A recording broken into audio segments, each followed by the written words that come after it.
Hello. Welcome back to another episode of the Som TV podcast. This is a really special one. You know, I woke to the news that our cooking competition show, Sparklers, was nominated for a James Beard Award. And not just that, we were nominated up against, the best of the best. Netflix's shows and Peacock shows, Top Chef. It's a big deal. And it was like an emergency situation to have the whole cast of Sparklers on the Som TV pod and talk about that show and how they kind of feel about making a show during the pandemic, which was an odd process. I will say, before I let anyone else talk, the entire series of season 1 is streaming right now on Som TV, and you can get that on any device. It's $49.99 for an entire year, which I'm a little biased, but I think is worth it. Megan Zobek, Claire Copey, George Walker, Mariam Ahmed. Unfortunately, Matthew Kaner is not on here, but we'll catch up with him later. How do you guys feel? How are we doing? Good? Oh my God, amazing. This is good. I want to, I guess, not warn listeners, but inform you that, we're all drinking. We're in a very happy state, and it's very good news because I guess maybe what I want to do is start with you, Mariam. What are the James Beard Awards? Because this is one of these things that has eluded our content for quite a while, and it's means a lot to me. But what is this situation? So first of all, I talked to George earlier when we found out, and I think he said it really well. This is like something that's a pinnacle event for anyone to be nominated and to receive an award is an incredible honor. And the James Beard Awards basically recognize those in the field that are best in their crafts, culinary, beverage, media. And this is a foundation that's rooted in a lot of history and also is really innovating and open to change, and they're just doing an incredible job. Like, we got nominated in such a cool category, but across the board there's incredible people nominated this year. It's really, really amazing to see. Yeah, I should also shout out Elaine Brown, who is Elaine Chacon Brown, who is a frequent guest of the podcast, one of a great friend of everybody on here. Absolutely. Who wrote an amazing article. She's nominated for journalism. It's weird. We were on a call today internally, Som TV internal call, where we talked about the importance of James Beard and how it kind of matters in the space of media. And it's, a weird place. It's like, and you look at like the Golden Globes and you look at like the Oscars and the Emmys and all these things that are very important when it comes to like things you make show wise. But this is one of these weird award shows that matters. In the food and wine space, it is all of those wrapped up into one. Mm-hmm. It's kind of a very special thing. And the reason we're having this pod is mostly to talk about doing this show and what happened on it. I think Sparklers is a unique situation, but I just, it's just pretty awesome. I don't know what else to say. It's just really unexpected. I didn't, expect, I didn't expect to have Cheerios this morning and have this news while I did it. So I feel like it's really interesting too, because we're up against we're in a category against pro chefs that compete against each other. Yeah, I didn't even think about that. That's hilarious. Right. Yeah. It's good stuff. So George, what are the kind of categories that happen in the James Beard Awards? Like, I know that we'll just spend we'll get to like making the show and all this stuff, but like, what do they recognize so that people can kind of understand if you're not familiar with it? Of course. So James Beard, there's so many different categories, whether it be Outstanding Chef of the Year, Culinarian of the Year, Best Restaurant of the Year, Best Wine List. It can go from best beverage program when it comes to the bars. It kind of has this whole range of different categories and within media as well. So it's kind of crazy to me because as you all know, 2 months ago I literally posted on Facebook. Well, I watched the Kanye documentary. This is great. Any story that starts that way is a good one. Yeah. So if you all haven't watched the Kanye documentary, I highly recommend doing it because immediately after I watched that documentary, I literally wrote my James Beard acceptance speech, and this was 2 months ago. And I always told myself, eventually I'm gonna use this. I'm not gonna use it now, but it's crazy how manifestation it happens, and it is. If you put something out in the universe and you do the work and you stay diligent and with your craft and whatever you're pursuing, it can happen. So it's just kind of mind-boggling because we did the work. We were literally, together, night after day after night, literally, like, creating content and competing and in the best of ways, because we're all friends, but we're all hella competitive at the same time. So it's amazing to see what we did as a cast, but what you all did as a crew, post, pre, production, all of that. It was amazing effort by the entire team of Som TV in this project. Well, there's a very strong chance all of us will die 5 years earlier than we meant to. Because of this show, but also that's actually part of the job. I think when I did press, so with these kind of shows, you do press, you try very hard to push it out, make sure people know it happened, and I think it was very strange to have the first question I was asked. In fact, the big question: do people still talk to each other? Do they hate each other? And I'm like, you guys have to know, like, I did make Som, but that was like, what, 10 years ago? We filmed it 12 years ago. And I didn't make a reality show. We made a documentary, but I didn't expect this question. Do you guys hate each other? So I asked, like, every time I was asked that question, I said, like, is that what happens on these shows? And they kind of looked at me like, what are you talking about? That's what always happens on these shows. So the strange thing that I just want to ask you guys, because I know how close you all are. I'm sure it's a combination of sparklers, you're around each other, all these things, but I didn't expect that people were supposed to dislike each other. I mean, Megan, what I don't mean to be like, I don't mean to go into this like it's all friendly, warm, and rainbows, because the show has a lot of competition, but at the same time, you guys are all like pretty damn close right now, right? I mean, Megan, am I wrong on this? Oh my gosh, no, we hang out all the time. I definitely think it brought us closer. I mean, like, we shared this crazy experience that only people on the show know what it was like. And so we have this thing in common. And no, it's like, I miss being with you guys every day. Which, like, maybe we wouldn't expect, but like, it was so much fun. It was so much fun to do it together, to experience it together. And I think none of us really knew what to expect when we came on the show. I mean, like, especially you. I mean, I oh my God. Really didn't know what to expect. Yeah, but I don't think any of us really did. So then just to go through it together and to like be creative together and, talk about memories related to food together and share champagne together and sparkling wine together. Like I love you all. Well, I think a lot of you cheering everyone on. What's that, Miriam? I said we were just always cheering the next person on. Like, absolutely. Okay, I'm finished. Go, Meg. Go up there. Right. I want you all to win. Yeah. It was a weird thing to have a show where we wanted to try to plan for people to hold each other up a little bit, but also that it actually happened organically. It's one thing to like try to take credit for that, but totally different thing when it actually happens for real.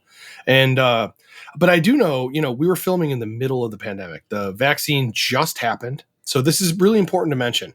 Now, I hope time doesn't forget what this period of our lives was like. I don't think it will, but I do think that it's right now, everyone's like so eager to get out of what it was like to be in the pandemic. But I wanted very much to have a much wider type of a show.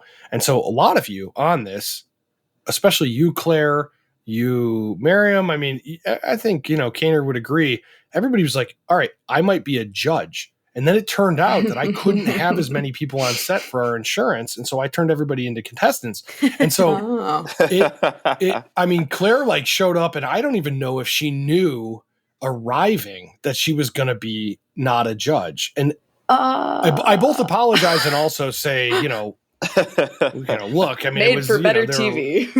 Yeah, made for better TV for sure. But it was a tricky thing. So I guess what I'm leading to the question is, the format of the show was judging your friends. And part of this great thing was putting people together. I put a lot of the success of Sam on the fact that everybody in the show or everybody in that movie knew each other, cared about each other, gave each other shit.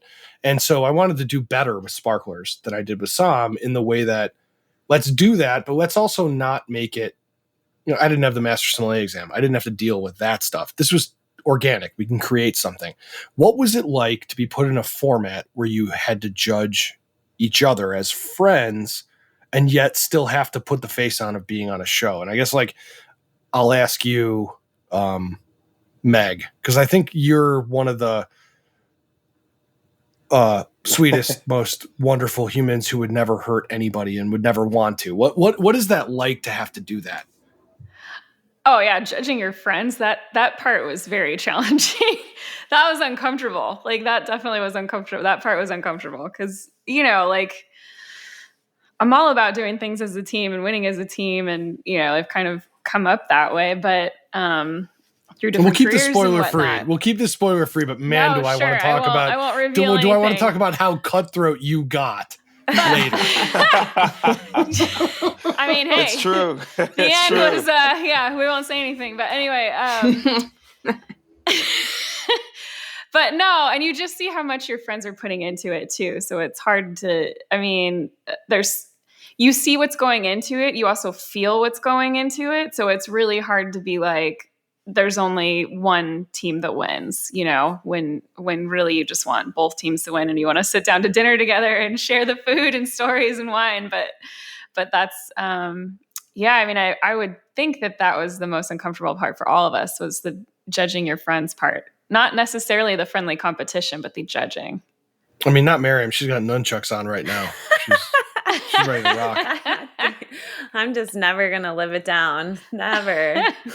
It's so horrible. funny. Yeah. Oh, it was not. You are so tough. good. The other thing too, as being the crew and watching you guys, and when you make these kind of things, whether it's a doc or a show or whatever, you fall in love with the people. I do. I fall in love with you guys. And so we're looking at it who's going to win. And it's a weird thing to make a show where you don't know who's going to win. You don't know how to plan the outcome. You don't know where it's going to happen. I mean, we had a 13th episode on accident. And I'll just say that, spoiler free, we didn't mean to have a sudden death. It was supposed to end. And the show has no elimination. That's a weird thing. It's got a weird structure. And so, Miriam, we sat down with you and you looked right at me and you said, well, I suppose I'm going to be the villain. And I was like, well, is that what you're going to be? And you were like, no, yes, no. And then you were just like, you owned it. And on top of it too, it's pretty impressive stuff. When I watch at the beginning, Meg, you said, look, I'm a winemaker. I don't know how to cook. Claire, you're like, I'm a sommelier in restaurants. I don't know how to cook. George, you came with I have a culinary background, but I've never had to do it so fast. And when Miriam came in like a samurai, as far as how talented and amazing, and she was literally Seabiscuit when it comes to who's going to win this thing. And the funny thing, no spoilers, but I will say, to watch where all of you ended up towards the end, and I mean as a viewer, I stood behind the camera and had to make creative decisions on how this was done. I cannot believe. Meg, do you consider yourself, quote unquote, and you're not working in a restaurant, but do you consider yourself a chef at this point? A cook? Could you cook? Going through what you did, you guys, it's basically putting you through boot camp to be in Band of Brothers or something, what you did. So I really want to know, how do you now have a different perspective on you as a cook? Because when we started, you were like, this is not what I do. I'm a winemaker. Right. I'm like, good, the show's about wine too. Yeah. Well, and I think just being surrounded by people who have experience, like George and Miriam too, I was like, oh my goodness, wait a minute. I'm competing against these guys. I've seen their cooking. I've tasted their cooking. I was like, they're really good. I'm like, what? I'm out of practice. I just ate in restaurants for an entire year during COVID. So it was this thing where it was a huge challenge, but certainly it gives you confidence in yourself, I think, going through something like that. And then also with the support of your friends too, which is really cool. It wasn't someone's cutting you down, everyone's building you up. And so, yeah, it was really fun to like step outside of your comfort zone, especially with these surprise ingredients that we had to work with. I mean, like, let's talk about the snail eggs. Snail eggs, I mean, that's not a normal thing. I have that in my omelet every morning. But yeah, it just kind of makes you think outside of the box. So it's really fun. Can I ask a controversial question? We have an episode where Claire and Megan were paired up together with Miriam as a judge, and you guys made this incredible dish. I think it's the most controversial episode, and one that, like, if you know, it's kind of, this show is like this interesting thing. If you know kind of thing. Like, people who followed the show really were passionate, really crazy, really loved it, and the people who know, and I don't want to spoil things, but I do want to talk about this dish with the mushrooms in the bird's nest thing, where Miriam was the judge, and I want to talk about this because it was very controversial, and I don't want to say. I want to ask your opinion, Claire, on this dish that Miriam judged, and your feelings on if that was judged properly. That's it. I'm just going to throw it out here. I feel like, of course. It's kind of like, you know, the notorious like, mushroom episode. I mean, look, at the end of the day, part of this, I have to say, is ball busting. Like, of course we're going to make a big deal about it because, you know, as soon as you brought it up, Marion's rolling her eyes and being like, oh God, here it is. Here we go. So part of it is just ball busting because it's kind of ridiculous. Because at the end of the day, it's like, it's a mushroom dish. And I will say, you guys worked your ass off on that mushroom dish. We did, and I will always be proud of that dish. And part of the beauty, but also the insanity of this show is that it's so subjective. It depends on so many different things, but also what your judge's palate is like. There were a lot of dishes that were great and that another judge might have picked as, you know, the winner. And their omelet was delicious. I had a bite of it and it was like, oh, for fuck's sake, that's delicious. But yeah, I mean, and that was probably after its prime. So like, if it was delicious, it was cold. It was a cold omelet. It was delicious. So yeah, you can just imagine when it's all fragrant on the dish and stuff. And it spoke to Miriam. Like, I can't fault her for that, because then you're in the judge position yourself, and it's like, I got to go quite literally with my gut, right? And it sucks because everybody works hard on every dish on this show. And again, it goes back to that, having to judge your friends and knowing that you're going to kind of not like break their hearts, but really disappoint two people potentially. Well, and as it went on, it became real. I mean, you know, at the beginning, it was like kind of a novelty, but then it started getting like, holy shit. So this is a real question. And I don't know if any of you guys... Wait a second. I don't get a chance to chime in here. So anyways, next topic. Whoa. I appreciate Claire's super positive outlook on that situation. I feel like she's telling me I'm full of shit right now. I wanted to get out of there because I knew Claire and Meg were going to be mad. Claire hasn't answered my phone calls for months now. Oh, boy. I honestly was surprised by her decision. And I made it. I remember that. I foraged I was like, wait, moss. what? It was a damn favakin dish. I know. I was just trying to say, like, Jason kidding. asked, what do you learn about yourself, like, as a cook on this show? And it's like composition. I feel like Meg learned, like, your composition was always so artistic and beautiful. And like, for me, I was not capable of those things. So like, how was it composed from like an element standpoint? And when I had to choose between that plate you guys made is one of the most beautiful plates I've ever seen ever. Any dining establishment. And we were just in the film kitchen, but like the components of that omelet made it work with the wine. And again, like Claire said, it comes down to palate, but there was something that omelet with the wine worked well. And I mean, like, the moss was absolutely beautiful, but for example, like, didn't have any fat or acid in it. Oh, here we go. For the record, you did not eat the moss. I don't want anyone to think I actually fed you moss. No, it was on the plate. It was stunning. We're all still not over it. It's still a sore subject. It's fine. It's not in the moment. Yeah, it sucked because because Megan and I were Nazis about that dish. Like, just our prepping for that was freaking insane. So yeah, when you think like in a way we're like, there's no way, man. There's no way. And it happens. And you're just humbled. You're like, yep, that's I will say the game. This is the weird part. And it has not been since I experienced sitting behind a camera, terrified. What's going to happen? From both creative and also like caring about people. Like it was weird. This is a weird, amazing process to do this stuff. I think, I want to ask a question. I'm going to ask it bluntly.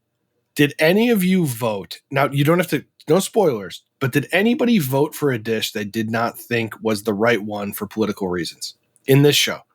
Where you thought, this is not the best dish, but maybe it'll help me win. I can honestly say No, no. but I remember Yeah. having to come to you, Jason, and literally clarify, hey, if I make a certain choice, I could throw the competition. Mhm. Is that okay? Is that what you want? What are we doing here? And obviously you went with the one that was the most in line with like what paired best with the wine, but there's that moment you realize you could throw it, and Yeah. I don't think anybody did. I think everyone was just like, no, we're going to pick the best dish. But Yeah, and I have to say, I was like followed your example with that, Miriam, because I remember you going through that whole mushroom thing and being like, I just got to go with what feels right. So then when I was in that position later, it's like, well, that's a really decent, respectful way to behave. Not that I would have turned into like a monster or anything, but like it just like one of us confirmed that does like we that's all what do it was. Yeah. Well, yeah, it just like it was like that was the right choice. You went with your heart, you went with your gut, and that's I think what Sparklers was genuinely. Well, there's a lot of like, the footage people don't see of Sparklers is people in hot tubs, people having fun, people being, I will say. You made it so creepy. It is creepy. No, Ping pong. a lot of ping pong, a lot of competitions. I mean, George, what were the stuff not on camera? What did you guys do? What was your, what was your time spent doing? What did we off do? camera? We popped magnums of champagne. We had bumps of caviar. We had endless amount of cigars. A lot of ping pong. Hot tub. There were a couple episodes where we were all pretty hungover, and that's for sure. Oh yeah. Well, you should have seen behind the camera. We were hurting as well. I promise you. Oh God. I'll bet. I just remember being grateful I wasn't hungover on snail caviar day. Oh my God, that snail caviar. Good God. Should we Never do again. a second on snail caviar? Should we do a Who minute on chose that? snail caviar? Was that you, Jason? Yeah, what the hell? What has two thumbs and course picks it's snail Jason. caviar? Yeah, that's Jason. This guy. That was Also, like- too, I made a film about sea urchin. I think Sure. the weird dishes are interesting, but none of you had snail caviar, which snail eggs. No. I mean, legitimate snail eggs as a dish. None of you had that before, right? No. I didn't even know it was No. a thing. Yeah. Nope. Oh boy, I love this. Just because All it right, lays eggs doesn't mean you should eat it. Yeah. actually, I totally disagree with that. whoever was the first person to like make this a thing was a I weird know. person. It was a very, George, very have you weird ever person. met a real rural French person, like for real, like where you've been like in like I'm not talking about like you're in Bone and someone's like, here's this cool thing, and like you see horse meat or something on like some charcuterie plate, and it's like $27, 27 euros, and you're like, horse meat, how taboo.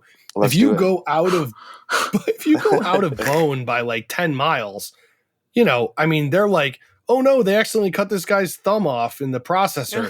Can we make it into something? I mean, they're not messing around. I mean, in France, I know that sounds gross, but like it's an exaggeration, but like in France, in the Rothschilds episode or film we did, they talked about how they survived on frogs after World War II for a year. And like Frogs are Americans, delicious though. Yeah, that's a fact. I get it. And anything in butter is wonderful. But if you have to live that for your sustenance, like you are literally like waking up in the morning and you got to go spear frogs. What I'm trying to say is the French would take snail caviar and turn it into like a culinary dish. So Megan, let's start with you. What was snail caviar like? You fancy yourself not a chef. What did it taste like? The ones that we had, I thought tasted like dirt on top of sprouts. As a winemaker, that sounds amazing. Mm-hmm. Not in a good way, though. Not in a good way at all. It was like very dirty sprouts, like something green and dirty. Like literal dirt. The texture Like, of it but- was so weird too, Yeah. though. Like Yes, it was the like texture. you couldn't when you It put it didn't in your pop. mouth. Yeah, it didn't. No. It didn't pop. It was kind of. It was You would, kind of. like- It was kind of. Yeah. You Like had to, you would clamp down on chew. it on one side of your mouth, and it would like zoom over to the other side of your mouth. It would just be like ping. It was like a pinball But in it, your but mouth. it 'cause you did couldn't pop fucking- eventually. You just had to more pressure. Eventually. You needed more pressure, right? Is that wrong? Apparently. I feel bad It for was weird. Siobhan. The judge. Oh I my was gonna God. say she had 5 of those. million. She did. Yeah. All right. She had First a of all, hold lot. on. Is there anybody here who liked the snail caviar, or everyone's out? I It feel like wasn't like Kaner would say he aggressively did if he were here. offensive. Oh my god, really? I actually. You'd be like, I You know actually what? do like it. Yeah, it pairs perfectly with his favorite It's crude. ingredient, celery. Oh my God, Kaner and celery. This is Kaner where and we Sorry, would, celery. Kaner, I love you. we would definitely go at Kaner for the celery. I mean, if you've watched Sparklers, and if you have not, you need to watch it. But if you have watched it, you know that Kaner puts celery in a lot of dishes. It was a Celery long is life. running. He puts that shit on everything. Exactly. It's like, let's I chop love you. this up and get I some love you, Lincoln Kaner. Log I action. We love love you, Kaner. We love you. No, he's yeah, he's I think it's great to do a little bit on Matt Kaner because he's not here. This is too great. Matt Kaner's all over Som TV. If you watch Som TV, you know Matt. He is a ball of genius intensity. You know, really smart, Mhm. really Brilliant. intense. Brilliant. He's Thanks like the food kind for of guy breakfast. where you're like, yeah, you don't want to go into a boxing ring with him. You don't want to go against him in anything really, because he wants to win all the time. Oh. He's not messing Yeah. around. I mean, I'd go Uh, against him in the kitchen, but other than that, you're right. Oh, there she is. She's back. Oh. There she is. Miriam Ahmed, not messing around. All right. What were some of your moments where you felt, I mean, I really think that I have to go back to Meg on this one and Claire. What were your moments where you felt like you broke through? What dish did you make where you felt like this is a thing where I kind of am amazed that I did this? There were a couple dishes, no spoilers, where like, it's like, I fucked this up. It's ruined. It's not going to be good. It's going to be terrible. And I have no chance. And then you won. And no spoilers there, but that happened a lot in this show. It happened with everybody. So where was the dish with you, Meg, or Claire, which either one of you wants to chime in, where you were like, this is like transcendental. I didn't realize I could do this. Did you guys have one of those? Transcendental.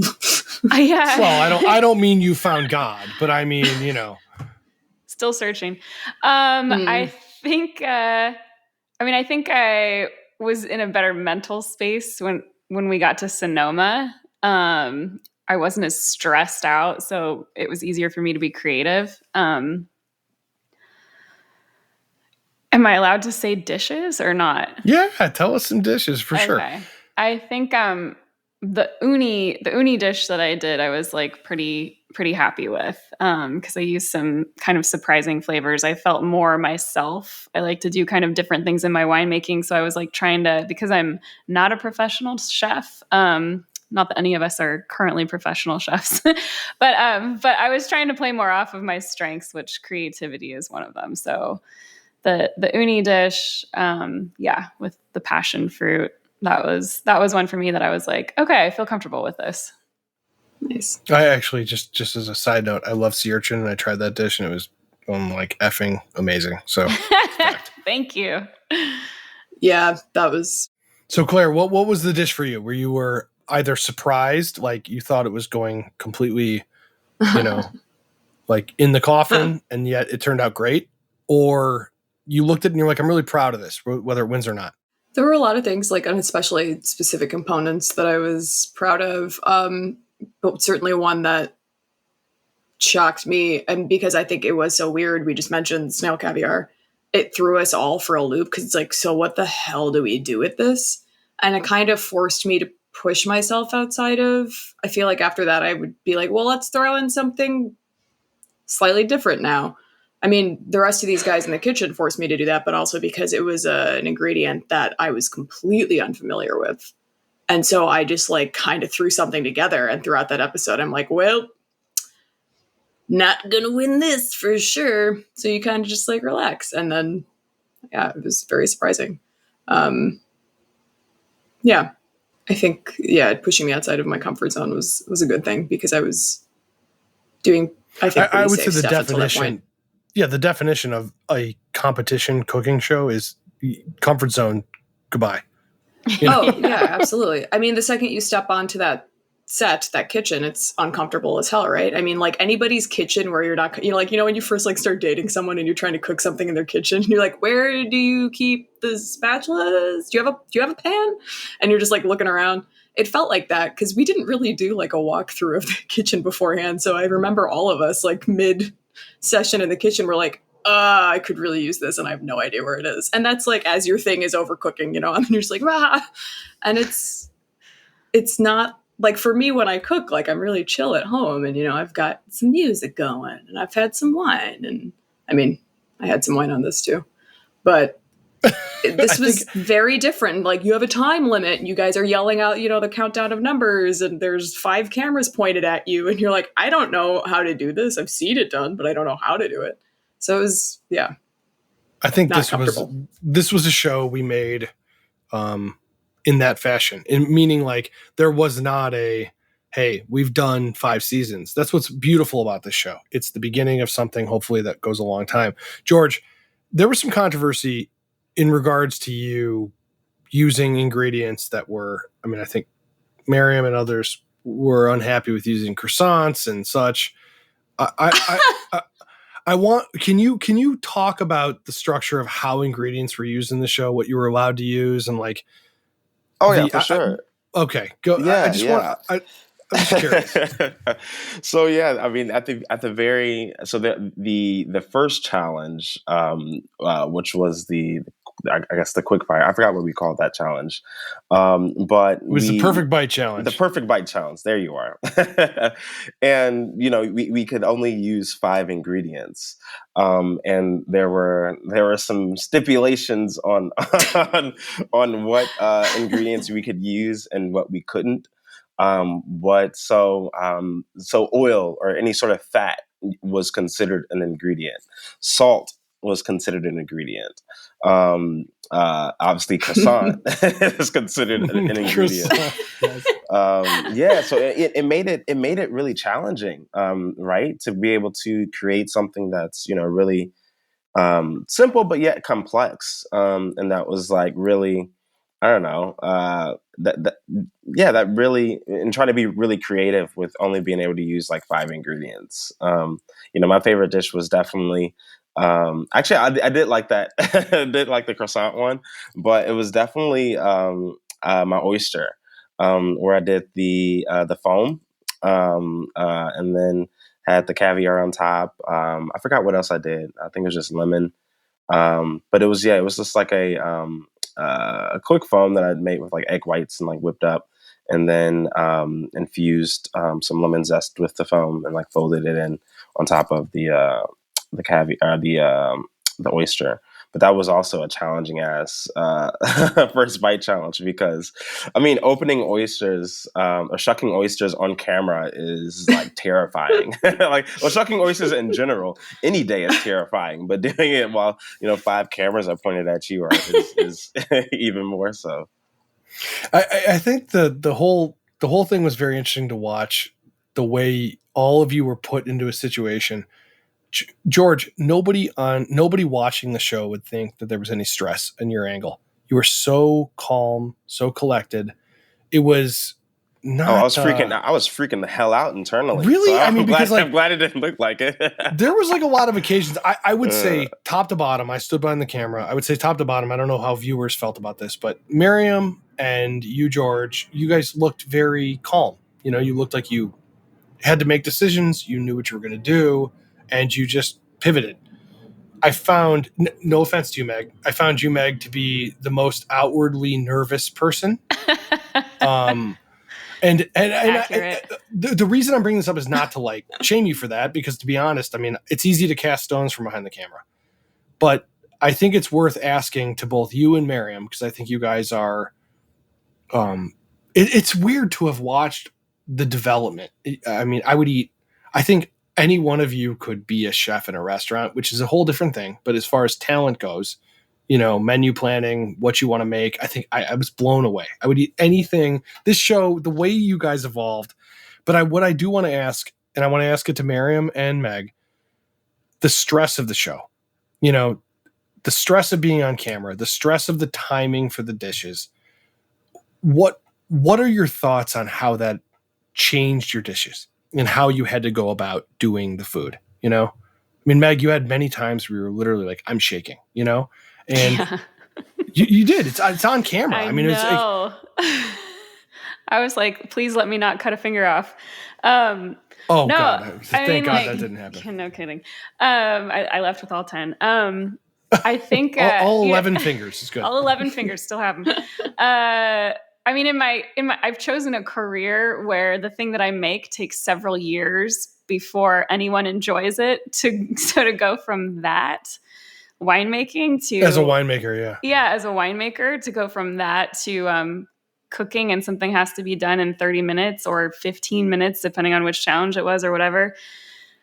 Like, you don't get time to contemplate. You have to make really quick decisions. And that is not something I do daily. I mean, I guess maybe during, harvest a little bit, but so it was interesting. It definitely changed. I mean, and it's like you're kind of tasting things as you're going. And so if you have this plan and it doesn't work out, that changes what you're cooking, and you try to adapt really quickly. And sometimes it works out, and sometimes you create something amazing on the fly, and sometimes it doesn't. So yeah, I don't know. Miriam, what do you think?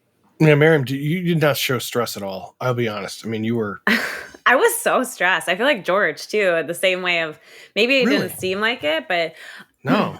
I also wanted to be able to bring people into the process. Like, I really wanted to explain the decisions I was making, because everyone is so different. Like Claire said earlier, like, everyone has a different palate. So I was just trying to explain while I was making what I was making. But that's definitely comes from like the educator side of me, and like culinary past too, of just like, hey, this is what I'm building. I want to bring you into this. But the stress for me was more how to, like, those 5 ingredients, that was super challenging. We not being able to move outside of that was hard. And I didn't use croissant like George did. I just went with those 5 Shots fired.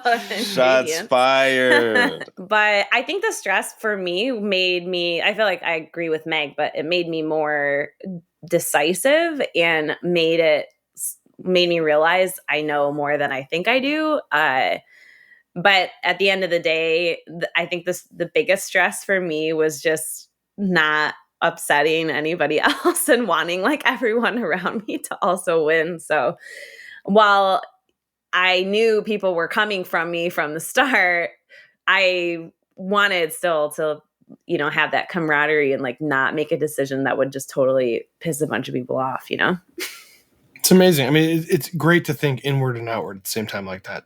That's really, really great, honestly. I mean, Miriam, we sat and watched you cook, and I think Jackson, who shot it, myself, and everybody who was on set, Nadine, who produced, I mean, we all sort of looked at this as like, you taught us a hell of a lot about cooking while we watched you film, or while we watched you do it. It was really amazing. I mean, I don't want to give spoilers away, but damn Thanks. it, people need to watch this. I feel like everyone got to say their favorite dish, but mine for the perfect bite was like the creativity of working with that honey and the quick pickle. Like I did a quick pickle with apples and lemon and honeycomb, and then of course the triple cream cheese. And that was just super fun. But it was like flavors I have at home all the time, So that's good shit. It's good shit. One. I'm going to put you guys on the spot. Can you think of your favorite wine and food pairing, either yourself or somebody else made during this show? Claire, let's start with you. And I really think that it's there are probably answers here. If you can think of the wine, doesn't matter. I mean, we had some expensive wines, some very affordable wines on this show, and the dishes were all made by you guys. So, what are your thoughts, Claire? We'll start with you. My pairing is not one of the cheaper ones, unfortunately, but it was the lobster challenge. And the dish I chose for that was the lobster tail with uni, with the Krug. And I picked that pretty quickly when you just asked us that question. I remember that. and it was freaking delicious. Just the texture of that Krug, because it is a slightly more, it leans a little, more medium bodied, sometimes medium plus, depending on the cuvee. But that texture with the meatiness and butteriness of the lobster, and then just that fresh, seaside quality they get from the uni, that sea spray, very saline, just absolutely delicious.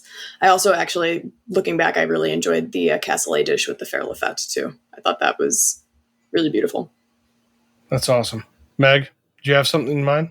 So I actually, and maybe it was also because I had such a good time cooking with George, but the seafood or the, oh my gosh. Okay, so here's where my sleep deprivation during filming is going to show. But George, what was the dish that we made together with the seafood? Man. Was it the risotto? Yes, the risotto. That was risotto. Yes. Yeah, totally. Okay. Do you remember which wine was our pairing for that one? Oh, what was the risotto? Was it Lytle Yeah, Barnett? risotto I think it was was The Villa Sparina, wasn't it? Exactly. Villa Sparina. Oh, it was Yeah, the it Villa was the- Sparina. Okay, crazy. Yeah. Well, it went really well with with the bisque, which was all George's idea, and it was like so much fun to cook with George. I had such a blast during that filming, and that. Thank you. I had fun with you too. That bisque thing. Meg was not like, nervous so- during that segment. I remember. I you wasn't, being but we very also chill. took shots before, but.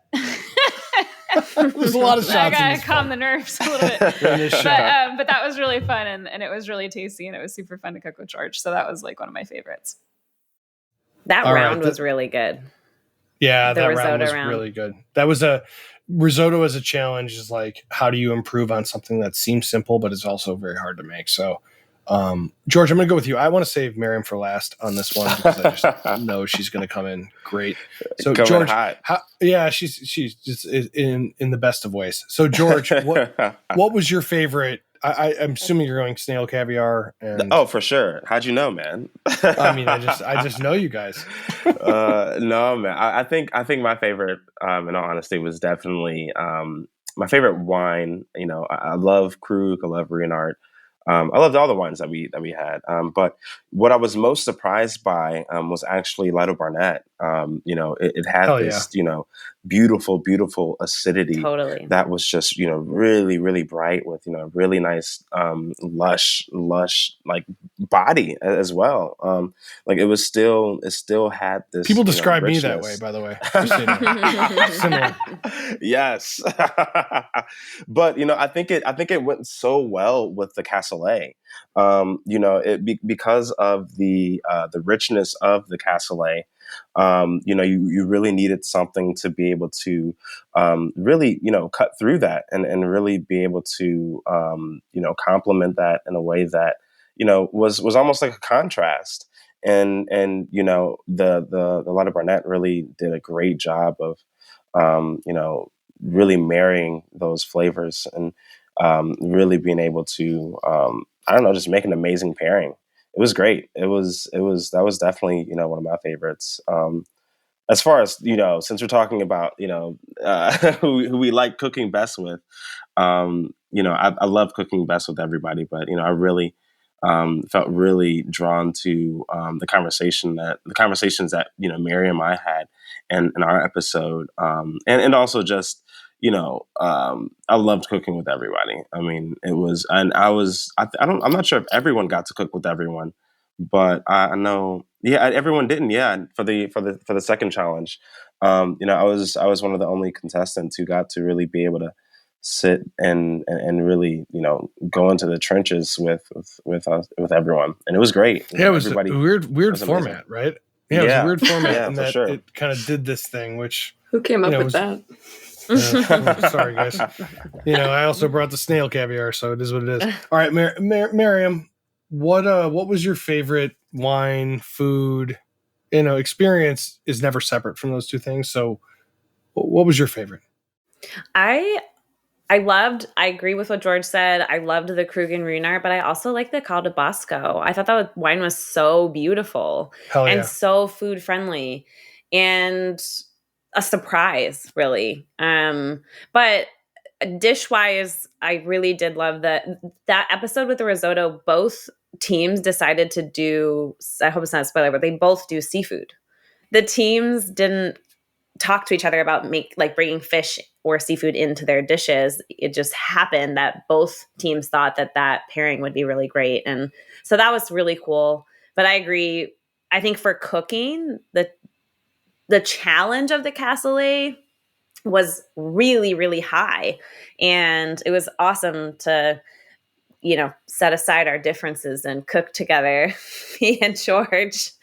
But truth be told, also was pretty special because we got to do a really bring in our childhood into making that dish, which was really special. So I loved that for the opportunity to create something a little bit different than what maybe people were expecting us to make. And to George, for being open to it, we really did think a lot about how to do it in a way that would reflect this huge flavor, fatty bomb that is cassoulet, at the same time kind of honoring, the flavors we wanted to bring through, but also the meat, even down to the meat we wanted to use. So that was a cool experience for sure.